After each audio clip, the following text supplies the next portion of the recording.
ఈరోజు ఇక్కడికి రావడం మీకోసం, అంటే రైతన్నలారా మీకోసం ఇక్కడికి రావడం జరిగింది. ఈరోజు ఇది మన ముఖ్యమంత్రి చంద్రబాబు నాయుడు గారు కేవలం రైతన్నల కోసం ఏర్పాటు చేసిన ప్రోగ్రాం.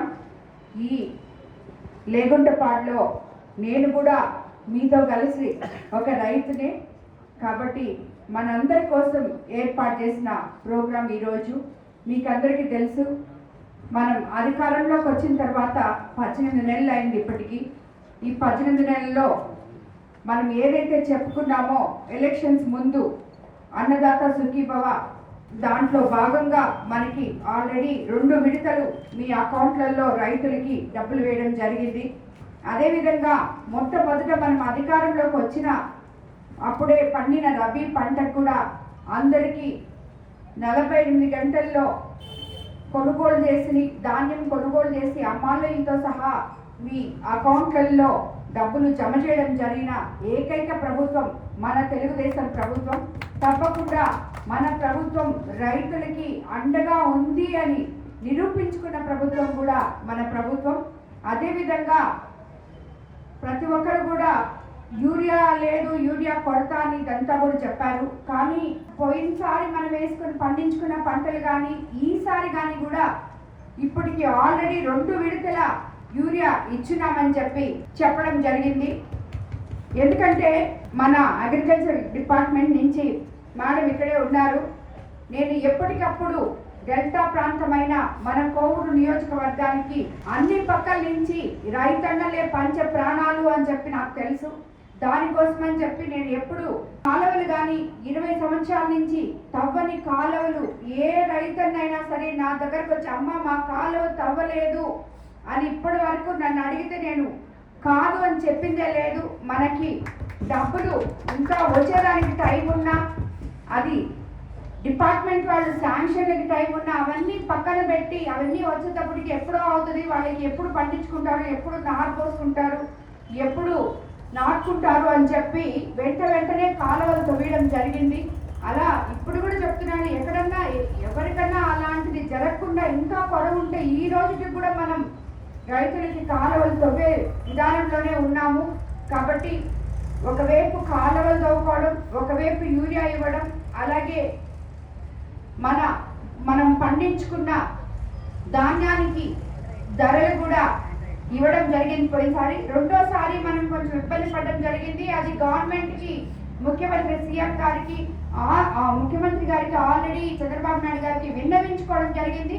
మా నెల్లూరు జిల్లా ఒక్కటి అది సెపరేటు కాబట్టి దయచేసి మా మీద, అందులో మా కోవూరు కాన్స్టిట్యున్సీ ఎన్నో లక్షల ఎకరాలు మేము అందరికన్నా ఎక్కువ జిల్లాలో మా దగ్గర నుంచే మీకు ధాన్యం మేము పండిస్తున్నాము. కాబట్టి మా వాతావరణానికి తగ్గట్టు కొంచెం బఫర్ పెట్టుకుంటే మేము 2వ తారీఖు కూడా కొనుగోలు కేంద్రాలు కొంచెం ముందుగా ఓపెన్ చేస్తే మా రైతులందరూ బాగుంటారు, వాళ్ళకి అండగా నిలవాలి ప్రభుత్వం తరఫున అని చెప్పి కోరడం జరిగింది.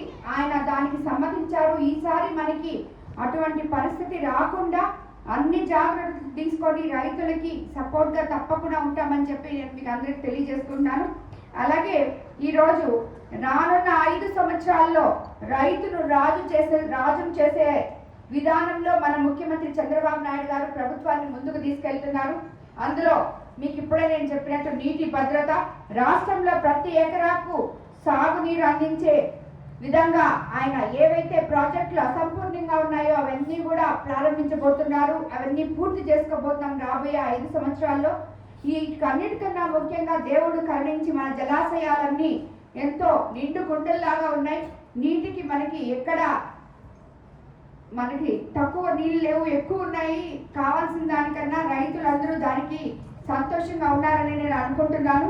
అదేవిధంగా డిమాండ్ ఆధారిత పంటలు, సమాజంలో నేడు మారుతున్న ఆహారపు అలవాట్లని అనుగుణంగా అన్నదాతలు దృష్టిలో పెట్టుకొని కొంచెం సాగు పద్ధతులు కూడా మార్చుకుంటే ఇప్పుడు ఎంతో మంది యువత ఇంతకు ముందు పట్టణాలకు వెళ్ళిపోయే వాళ్ళందరూ కూడా ఉన్న పొలాలను అమ్మేసుకొని పట్టణంలో పోయి వాళ్ళ పాటికి వాళ్ళు స్థిరపడే వాళ్ళు కూడా ఈరోజు సాఫ్ట్వేర్ ఇంజనీర్లు కూడా యుఎస్ నుంచి కానీ హైదరాబాద్ నుంచి కానీ ఎక్కడైనా వాళ్ళ ఊర్లో వాళ్ళకి గాన తాతలు ఇచ్చిన పొలం ఉంటే తిరిగొచ్చి ఆ పొలం సాగు చేసుకుంటాము, మేము ఆ సాగు చేస్తే మాకు ఇంకా బాగుంటుంది అనుకొని ఎంతో మంది యువత ముందుకొచ్చి వెనక్కి వచ్చిన వాళ్ళు కూడా నాకు తెలిసిన వాళ్ళు చాలా మంది ఉన్నారు.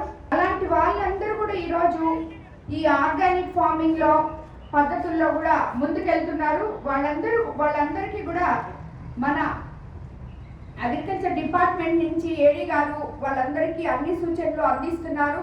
సో అటువంటి వాళ్ళు కూడా ఎవరు కానీ ప్రతి ఒక్క పంట వేసుకోవాలని చెప్పి మిమ్మల్ని రాగులు, సజ్జలు, కొర్రలు లాంటివి ఈరోజు మనం హెల్త్ కాన్షియస్ వల్ల ఎక్కువ మంది ఇవి తింటున్నారు. అవి కూడా మీరు అందరూ పండించాలని చెప్పి కూడా మేము కోరుకుంటున్నాం. అలాగే అగ్రిటెక్, దీనివల్ల మనకి టెక్నాలజీని గాన ఉపయోగించుకుంటే మనమందరం చూస్తున్నాం, అందరూ చదువుకోవాలనే మన ఆశ. పిల్లలందరూ చాలా మంది ఎక్కడ కాంప్లెక్స్ లో ఉన్న పిల్లలు కూడా ఈరోజు వాళ్ళు స్కూల్కి పోయే విధానంగా మన ప్రభుత్వం ముందుకు అడుగులేస్తూ మన ఎడ్యుకేషనల్ మినిస్టర్ నారా లోకేష్ బాబు గారు ప్రతి బిడ్డ చదువుకునే విధంగా వాళ్ళని ముందుకు తీసుకెళ్తున్నారు. ఇలాగా ఎన్నో ఇప్పుడు ఇలా పెరుగుతూ పోతే మనకి రాబోయే రోజుల్లో మనకి నారతలు వేయడానికి కానీ, ఒడ్లు కొనడానికి కానీ, కలుపు తీయడానికి కానీ కూడా మనకి ఎవరు దొరకరు. కాబట్టి అందరూ కూడా చదువుకొని వృద్ధిలోకి వస్తున్న ఈ టైంలో ఈ టెక్నాలజీ గురించి రైతులకు అందరికీ కూడా మన అధికారులు విన్నవించుకుంటున్నారు. ప్రతి ఒక్కటి ఈరోజు అది కూడా ఏ మిషన్స్ వచ్చినా, ఆధునిక టెక్నాలజీతో ఏ మిషన్స్ వచ్చినా రైతులకి సబ్సిడీలతో అందిస్తున్నాం. అవి ఎలా వాడాలో కూడా మీకు ఆ డిపార్ట్మెంట్ వాళ్ళు వచ్చి మీకు తెలియజేసుకుంటారు. ముఖ్యంగా మన కోవూరులో అగ్రికల్చర్ అధికారులు చాలా అత్యుత్సాహంగా పనిచేస్తుంటారు, ఎప్పుడు ఫీల్డ్లోనే ఉంటారు మేడము. సో మీకు అందరికీ కూడా ప్రతి గ్రామంలో ఎటువంటి అవసరాలు ఉన్నా కూడా తప్పకుండా డిపార్ట్మెంట్కి మీరు కన్సల్ట్ అయితే వాళ్ళు ఇప్పుడు లేటెస్ట్గా వచ్చిన టెక్నాలజీని కానీ ఇవన్నీ కూడా మనకి ప్రజలకి ఉపయోగపడే విధంగా వాళ్ళు ముందుకు తీసుకెళ్తారని కూడా నేను మీకు అందరికీ తెలియజేసుకుంటాను. అదేవిధంగా ఫుడ్ ప్రాసెసింగ్, ఎంతో మంది ఈరోజు మనము ఇంకొక విధానం కూడా మన ముఖ్యమంత్రి చంద్రబాబు నాయుడు చెప్తున్నారు, ప్రతి ఇంట్లో నుంచి ఒక ఎంటర్‌ప్రెన్యూర్ రావాలని. అదే ప్రతి రైతు బిడ్డ ఒక ఎంటర్‌ప్రెన్యూర్ కావాలని ఈరోజు యువత ఎవరెవరైతే చదువుకొని నిరుద్యోగంతో ఉన్నారో వాళ్ళందరూ కూడా ఈ ఎంఎస్ఎంఈ ద్వారా, ప్రభుత్వ సబ్సిడీల ద్వారా ఫుడ్ ప్రాసెసింగ్ యూనిట్స్ కానీ ఇలాంటివన్నీ ఏమన్నా పెట్టుకోవాలనే ఆలోచనతో ఉంటే గవర్నమెంట్ తప్పకుండా వాళ్ళకి సపోర్ట్ చేస్తుంది, వాళ్ళకి అండగా నిలుస్తుంది. ఎందుకంటే మన ప్రభుత్వ కాన్సెప్టే ప్రతి ఇంట్లో నుంచి ఒక బిడ్డ ఎంటర్‌ప్రెన్యూర్గా ముందుకు రావాలి అని చెప్పి. కాబట్టి పిల్లలు కూడా ఎవరైనా చదువుకున్న వాళ్ళు, యూత్ కూడా ఈ ఎంఎస్ఎంఈ ద్వారా ఈ ఫుడ్ ప్రాసెసింగ్ యూనిట్స్ పెట్టుకున్నారు అనుకోండి, దానివల్ల మన లోకల్ రైతులకి ఇంకా వాళ్ళకి గిట్టుబాటు ధరలు కానివ్వండి, ఏవైనా కానివ్వండి, వాళ్ళకి ఇంకా ఉన్నత స్థాయిలో వాళ్ళకి కూడా మనము అందించగలమని చెప్పి నేను మిమ్మల్ని అందరినీ కోరుకుంటున్నాను. అదేవిధంగా ప్రభుత్వం నుంచి రైతులకు ఎప్పుడు మద్దతు ఉంటుంది.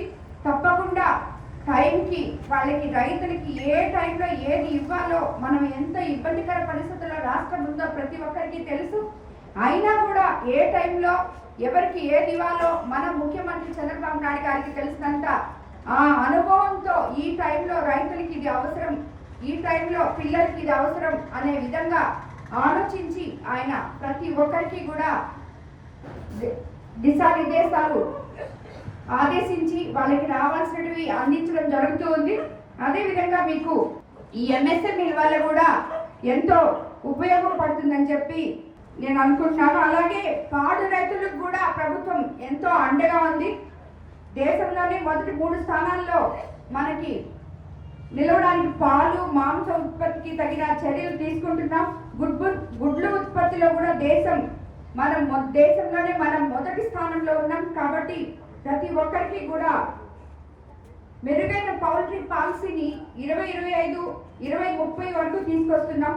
పాడి పరిశ్రమ ఇతోదిగా ప్రోత్సాహానికి గ్రామీణ ప్రాంతాల్లో పశువులకు నీటి తొట్టెల నిర్మాణం, అలాగే క్యాటిల్ షెడ్స్ ఇవన్నీ కూడా ఇవ్వడం జరిగింది. కాబట్టి ప్రతి విషయంలో ప్రభుత్వం రైతులకు ఎప్పుడు అండగా ఉంటుంది అని చెప్పి తెలుగుదేశం ప్రభుత్వం ఎటువంటి ప్రభుత్వం మీకు అందరికీ తెలుసు.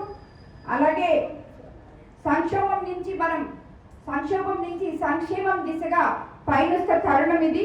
సూపర్ 6 హామీలలో ప్రతి ఒక్కటి మనం ఈరోజు దాన్ని అన్నింటినీ అమలు చేసుకోగలిగాం. ఏవైతే చెప్పామో ప్రతి ఒక్కటి మన ముఖ్యమంత్రి చంద్రబాబు నాయుడు గారు ప్రజలకి చేసే దిశగా ఈరోజు పయనిస్తున్నారు. సూపర్ 6 సూపర్ హిట్ చేసుకోగలిగాం. అందులో భాగంగా ఒకవైపు పారిశ్రామిక రంగానికి, ఇంకోవైపు రైతాంగానికి, అలాగే విద్యార్థులకి, మహిళలకి అందరికీ కూడా మన ప్రభుత్వం అండగా ఉంటుంది. ఇది మంచి ప్రభుత్వం, ప్రజల ప్రభుత్వం, అందరికీ అండగా ఉండే ప్రభుత్వం. కాబట్టి ఈ ప్రభుత్వానికి మనమంతా కూడా రైతన్నలందరూ కూడా మీరు కూడా అండగా ఉండాలని చెప్పి మన ప్రభుత్వం కొత్త ఆలోచనలు ఏవైతే రైతుల కోసం చేస్తుందో అవన్నీ కూడా మీరు ఈ అగ్రికల్చర్ డిపార్ట్మెంట్ వల్ల తెలుసుకొని దాంట్లో లాభస్థాయి అయిన వ్యవసాయం చేయాలని చెప్పి నేను మిమ్మల్ని అందరినీ కోరుకుంటూ ఈనాటి ఈ కార్యక్రమం రైతన్న మీకోసం అనే ఈ కార్యక్రమాన్ని ఇంత అద్భుతంగా ఏర్పాటు చేసిన ఈ తెలుగుదేశం నాయకులకు, కార్యకర్తలకు, బీజేపీ నాయకులకు, జన సైనికులకు, అలాగే అగ్రికల్చర్ అధికారులకి, ముఖ్యంగా లేగుంటపాడు రైతు సోదరులకి, ఇక్కడికి హాజరైన రైతు సోదరులకి అందరికీ కూడా ధన్యవాదాలు తెలుపుకుంటున్నాను.